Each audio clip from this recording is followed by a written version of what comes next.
Breaking news as we welcome you into NFL Live. This from Adam Schefter. Kyle Shanahan said Brock Purdy now in concussion protocols. Let's bring Adam right in on this. What more do we know, Adam? Well, Laura, it happened when they were flying home from Minnesota on Monday night. Brock Purdy showed symptoms of being concussed. They had him tested, and he's now been placed in concussion protocol. And let me lay this out to you, what this looks like, because there has not been a player this season placed in protocol 1 week who has gone on to play that week, that Sunday. Keep in mind, the 49ers also were on a short week playing Monday night. So there's even less of a chance that Brock Purdy is going to make it back in time to play Sunday against the Cincinnati Bengals, all of which puts Sam Darnold in line to start Sunday's game against Joe Burrow and the Bengals, while Brock Purdy remains in concussion protocol right now, Laura. All right, we will keep monitoring this breaking news and Adam with us throughout the show, but we welcome you into NFL Live. You see everybody here, Dan Orlovsky, Andrew Hawkins, Marcus Spears. Dan, I'll start with you. What does this mean for the 49ers? Well, I think, first of all, this is important to be said. Good job by the San Francisco 49ers organization and their medical staff for doing the right thing when it comes to the symptoms that Schefter's talking about. Second of all, on the field, Brock Purdy, hope he gets well. If he doesn't play, I do not expect them to skip a beat. I think they will be just fine with Sam Darnold. I have constantly believed that if Sam Darnold was placed on a team that was similar to San Francisco, he would play worthy of that top draft pick. This young man has been weathered. He's mentally been through it all. He's the most talented quarterback physically that Kyle Shanahan has had in that offense, at least since Matt Ryan. So that's 6 or 7 years. Out of all due respect to Brock Purdy, he's a really good player. This offense will be just fine with Sam Darnold. Well, wait a second. So then why is Sam Darnold the backup if he's that much better than Purdy and that much? I think physically he's more talented. Okay. He's the backup because the way that Brock Purdy played last year, he deserved to be the starting quarterback this year, and he hasn't done anything to have that role taken away. That's interesting. I have to disagree with that. I think Sam Darnold is obviously very talented, but when you look at Brock Purdy and what he brings to the table from a decision-making standpoint and processing, that is where Sam Darnold has lacked. So, yes, physical tools, absolutely. I do think the offense loses a little bit without Brock Purdy because of the way he's been able to run it. I actually am against that this is a system offense that you can just plug and play anybody.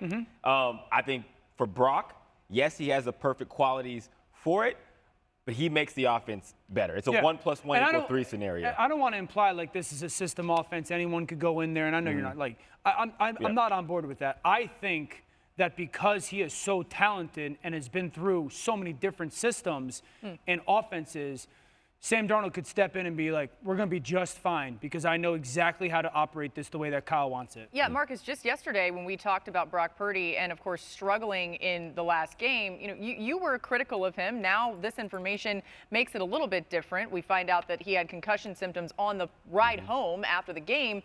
But as you think through the lens that you were thinking through yesterday and think about now what Dan's saying and some of the points that Hawk's making, what do you think? Well, I mean, one, if Brock had a concussion, that would pretty much tell you why he wasn't operating at a high level. Y'all remember Tua?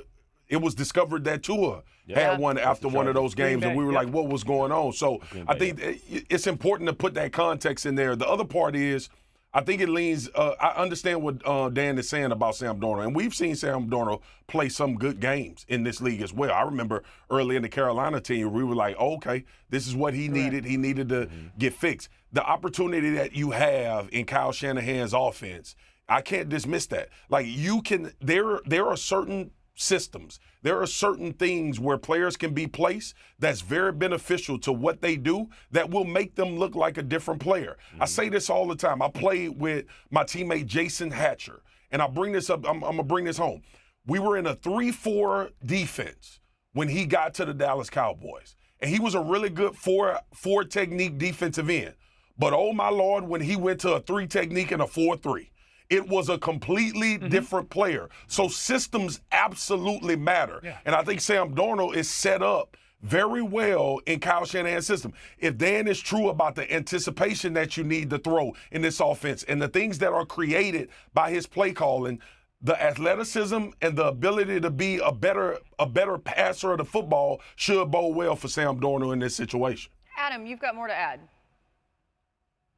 Well, if we go back to free agency, Sam Darnold signed with the 49ers on the opening day of free agency. He's somebody that they targeted, were interested in, and wanted right away, and he impressed them all during training camp, so much so that they were willing to trade Trey Lance, who they once traded up in the draft, because they were comfortable with Sam Darnold. The other thing to keep in mind here is we now expect it to be Sam Darnold, because I mentioned the history of the trends of players placed in protocol. The last player to be placed in protocol 1 week who played that next week was over 1 year ago. Kenny Pickett in week 6 last year, concussed, cleared to play week 7. It has not happened with any player placed in the protocol since then. Yeah, you hope for Purdy's sake that he gets better quickly, but they will be conservative with all of this, as they should be. Obviously, placing so much importance on head injuries and the head safety in the NFL. Adam, we will get to the other side of this game later on in the show with the Bengals side. Now with this information, pretty interesting for Cincinnati too.